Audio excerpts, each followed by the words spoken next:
Hi there, my name's Geoff Brown. I'm from Unique Solutions, Pain and Performance Rehabilitation. And today I wanted to have a brief discussion about what it is that we do here and how we're able to help our patients become more efficient versions of themselves and pain-free. It's one of the most common questions I'm asked by my patients. Geoff, what is it that we do here? I can't describe it to my friends and family. I have no idea how to explain what it is, how this stuff works and how it helps. So hopefully we'll be able to kind of break it down a little bit and give it some kind of substance. So although I'm not confined to one particular methodology of treatment, the main bulk of what we use here is proprioceptive deep tendon reflex, or PDTR for short. PDTR is the practical application of functional neurology, and it was designed by Dr. Jose Palomar, a neurosurgeon from Mexico. So what is PDTR? What does it even mean? So PDTR is the assessment of how our nervous system, the central hub being the brain, and how this reacts to stimulus in our lives, and how this stimulus can create either a normal or abnormal reaction, so both to muscles or to other areas of the body.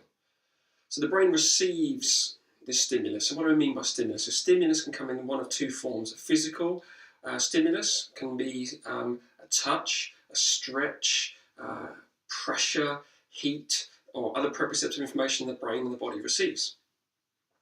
Internal stimuli. Now these can be such as thoughts, feelings, internal conversations. They just light up a different portion of the brain. So physical input information is received from nerve-ending receptors in our skin, muscles, ligaments, and other tissues.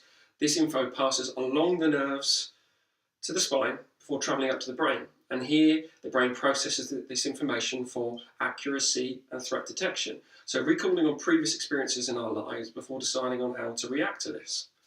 A simple example of how a stimulus can cause an instant reaction that may or may not last for a second or for a long period of time would be if we were to touch something hot with your hand. So the nerve-ending temperature receptors in your skin would relay this information to your brain, which it then in turn processes this information as dangerous. So to avoid this dangerous heat stimulus, a reactionary set of information is sent to the muscles of the arm, requiring them to either shorten and contract or lengthen and relax depending on where they are in the arm, in order to reflexively withdraw your hand from the heat. So this drawing here, coined by my good friend Gareth from Cardiff Pain and Performance Solutions, simplifies this brilliantly. So the input would be the heat temperature receptors. That's the information that then travels to the brain. The brain will process this information for threat detection, as I mentioned before, or for accuracy. Recalling on previous experiences before creating this reactionary output, which is the contraction of muscles, moving the hand away from the heat source.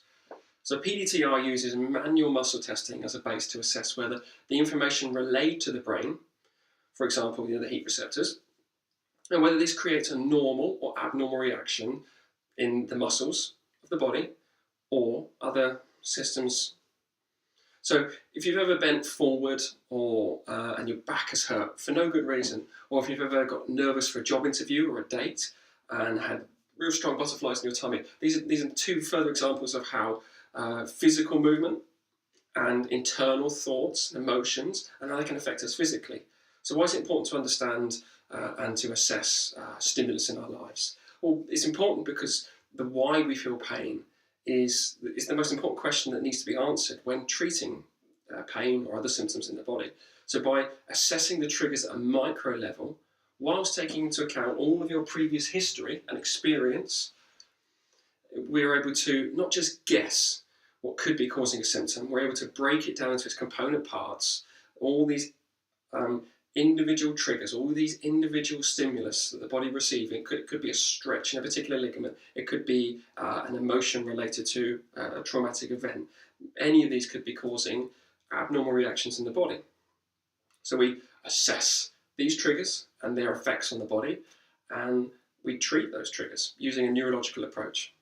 So hopefully that's answered some of the questions about what it is we do here and give you an insight into the initial thought processes that occurs during our treatment here. Any questions, or if this has got your interest, do get in touch. Look forward to hearing from you. Thanks.